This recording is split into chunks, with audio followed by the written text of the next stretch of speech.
Hi, and welcome to another episode of Hot Takes with me, the Silver Fox.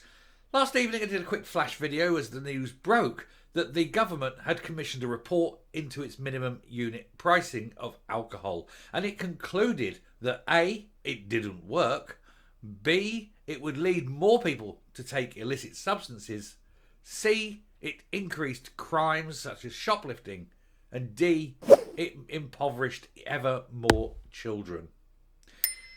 And they claimed that these were, of course, unintended consequences. However, knowing about these now, and then instead of scrapping the minimum unit price, they actually increased it, one is left with the concern that it is now intended consequences, not unintended, since they obviously knew what would happen in advance when they looked at the new increase, this 30% increase. And so it makes you think that maybe it isn't an unintended consequence, it is a byproduct of what they're intending to do, which is to make Scotland a dry state, perhaps.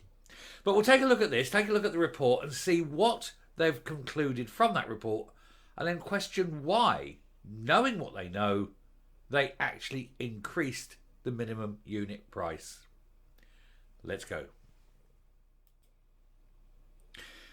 Now, it's been noted that from day one, people were aware that by arbitrarily increasing the price of alcohol, did not raise any money for the country.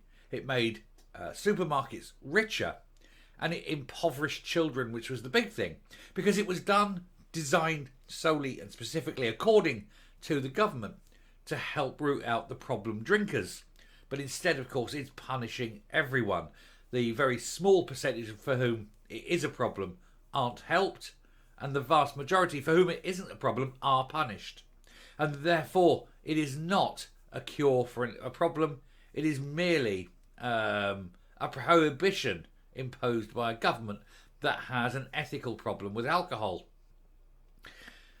And even they themselves admit that by raising the price artificially, problem drinkers will still fund and feed their habit. And that means more money taken out of the family budget and therefore less food on the table for children. It increases child poverty, which this government say they're trying to beat. And yet they seem to be doing their utmost to increase. So a child growing up with a problematic drinking parent is made even more miserable, even more vulnerable, even more abused probably. It is a very strange way of trying to help people. Anyway, the SNP government admits alcohol price hike could lead to more crime and turn people to illicit substances as support plummets. Nationalist ministers even looked at increasing the price to 80 pence, but were put off because of the potential impact on those who are dependent on alcohol. So if they're not going to raise it to 80 pence because they're aware of the impact for those who are dependent, then why only raise it by 30%, 15 pence, to 65p? It's still going to have an impact on those who are dependent on alcohol. It seems a very curious mindset to know, yes, we're impacting on people and we know what the impacts are going to be. So rather than raising it that far, which would impact them even more, we're just raising this bit, which only impact them a bit. It's still going to be money coming out of the family budget for these people, and it's their children ultimately who suffer because the alcoholic is not going to give up his fix. Support for the Scottish Government's minimum unit pricing of alcohol has fallen in the past 4 years, according to its own research. And the SNP-run administration has admitted it could lead to people taking on illicit substances or turn to crime as the price of drinks increases. Well, they're saying could, but unfortunately, it has, not could. The use of these substances in Scotland has grown in line with the rise in price of alcohol. Already, it's now the highest death per capita for illicit drug abuse in Europe. And that will be funded partially or pushed partially by the fact that people who need to have some form of escape can't do it through the means of alcohol. So, alcohol, which is A, taxed, and B, controlled, the quality is controlled. And so they go to the corner boys, they pick up a little baggie of God knows what's in it, rat poison, who knows. And no wonder then that they OD, that they have major problems. And of course it feeds much more crime. The government is set to increase the MUP, the minimum unit price, from 50p per unit of alcohol to 65 later this year. And of course all this does is increase the profits yet further for supermarkets. They're all for it. And indeed there is some evidence, not mentioned in this piece I suspect, but there is some evidence that supermarkets have actually lobbied for it because it gives them a chance of making that money. Now, of course, with that on one hand, and of course on the other hand, they're looking at bringing in a supermarket tax, and it's aimed at those supermarkets that sell cigarettes and alcohol. But when they come to put the tax on to the supermarkets, they're putting it on the supermarket, not on the product, because they don't have the power to put it onto the actual product. That's a retained power at Westminster. So they can't increase the tax or duty on the product. So they'll just say, oh, well, supermarket, they need to pay an extra, pick a random number, £1 million a year. That supermarket, because of its size, £1 million a year extra they have to pay. Well, that supermarket's fine. Fine. All we'll do is we'll put a penny on the bread, penny on the beans, penny on this, penny on that. What they won't do is put any extra cost onto the alcohol, because that would then have to be paid over. At the moment, when they look at their alcohol, they're making such a massive profit on it because of the minimum unit price. Whereas if they put the couple of pence onto the alcohol, that's actually coming out of their pure profit action, part of it. So they go, no. And so although this extra tax is aimed at the alcohol and tobacco, it won't be put on the alcohol and tobacco, it'll be put on everything. And so they are going to pay even more in Scotland for your food shopping. It's a desperate government that really hasn't got a clue and doesn't understand the big picture. And so you're getting these families with a problem drinking, and the price of the drink's going up. They've got even less money left over to feed, and then the prices of food are going up because they're doing that. And at the same time, they're hitting the people who are earning in the pocket with the tax rises.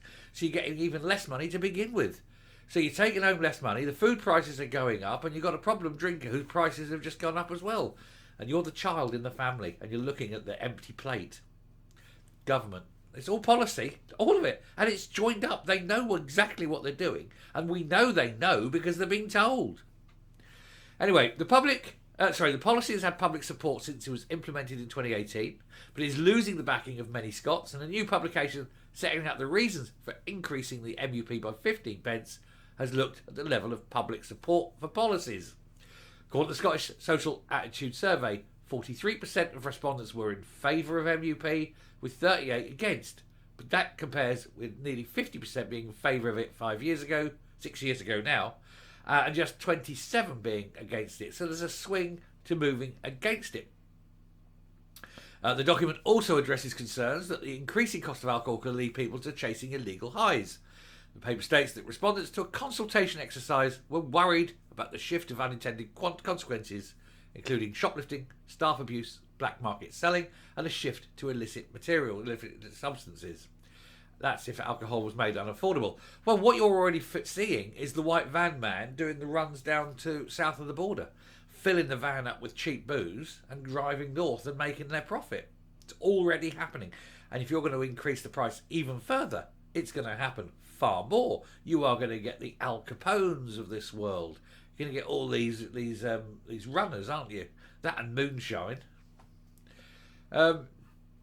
It goes on to concede there are potential unintended consequences, and I love the fact it says unintended consequences from increasing the price level of MUP from 50 pence to including potential shifts to illicit alcohol or drugs consumption, cross-border purchasing, and increased crime.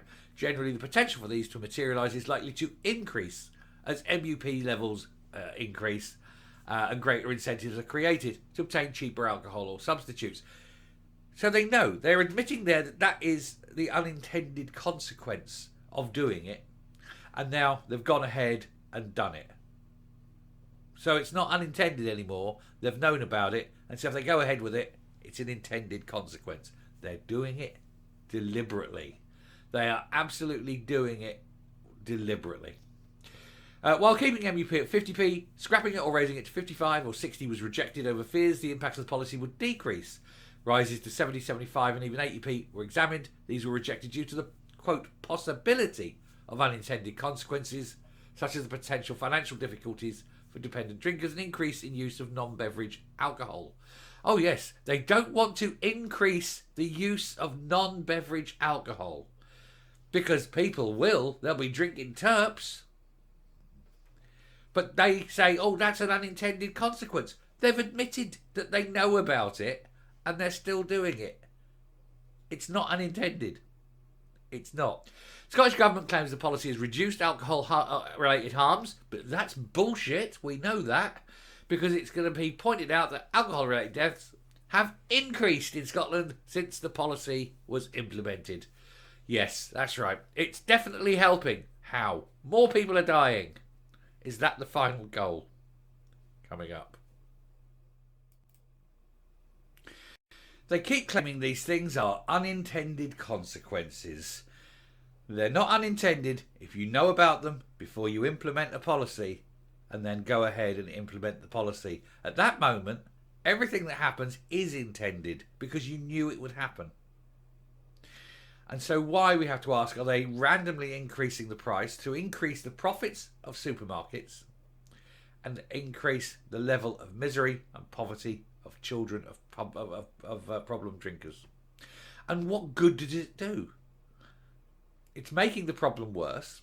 It's increasing drug deaths. It's making life miserable for people who don't have a problem with alcohol.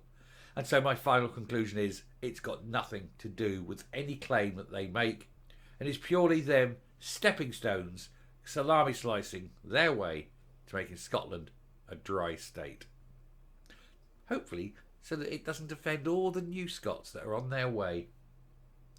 Thanks very much for watching. Do hit the subscribe button, ring that bell, leave a like, leave a comment. Please share the video and I'll speak to you later. Bye.